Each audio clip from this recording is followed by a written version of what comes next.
लखनऊ शहर की एक हवेली सालों से वीरान पड़ी थी। उसमें एक बहुत बड़ा और पुराना बरगद का पेड़ था।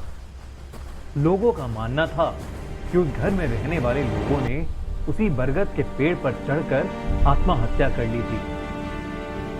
उस दिन के बाद से वो घर सूना पड़ा हुआ है। उसे ना तो कोई खरीदने के लिए तैयार होता और ना ही कोई उसमें किराया देकर रहना चाहता।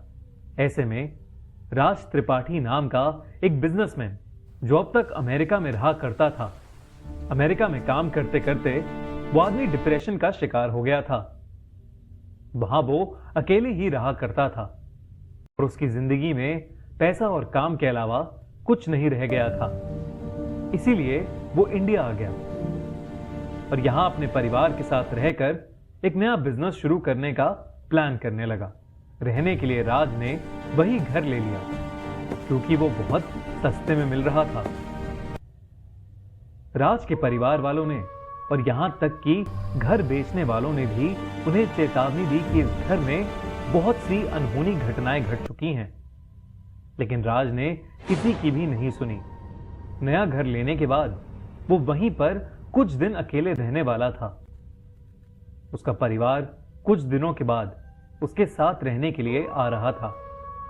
एक रात राज अपने कमरे में आराम से सो रहा था जब उसे एक आवाज सुनाई दी। आवाज सुनते ही वो झटके से उठ गया और उसने अपने सामने रखे शीशे में एक भयानक सी दिखने वाली औरत को देखा जिसकी आंखें और जीभ बाहर निकल रही थी। राज ने जैसे ही उसे देखा वो बहुत डर गया। वो अपने बिस्तर से उठा और दौड़कर घर से बाहर भागने लगा। जैसे ही वो घर से बाहर निकला, वो किसी के पैरों से जा टकराया। जब उसने सर उठाकर देखा तो उस बरगद के पेड़ पर बहुत से लोगों की लाशें लटक रही थीं। उस पर कुछ बच्चों की, कुछ बूढ़े लोगों की और कुछ जवान लोगों की लाशें लटक रही थीं और उन सभी की आंखें बंद थीं और जीभ बाहर निकल रही थी। अचानक से उनकी आंखें खुल गईं और वो सब के सब राज की तरफ देखे जा रहे थे। राज उन्हें देखकर बहुत डर गया और वहीं पर बेहोश हो गया। अगले दिन राज की मेड ने उसे जमीन पर बेहोश पड़ा हुआ देखा। उसने राज को उठाकर बेड पर लेटाया और डॉक्टर को फोन कर दिया। डॉक्टर जब उसे चेक करने आया तो उसने बताया कि वो स्ट्रेस की वजह से बेहोश हो गया था। राज ने अपने परिवार वालों को फिर से फोन लगाया और उनसे जल्द ही उस घर में शिफ्ट होने के लिए कहा, लेकिन उसके परिवार वालों ने कहा कि पुराने घर का कुछ काम बचा हुआ है और उसे निपटाए बिना वो लोग वहां नहीं आ सकते। राज को कुछ दिन और अकेले उस घर में रहना था। राज को डर के मारे अब रात में नींद आनी बंद हो गई।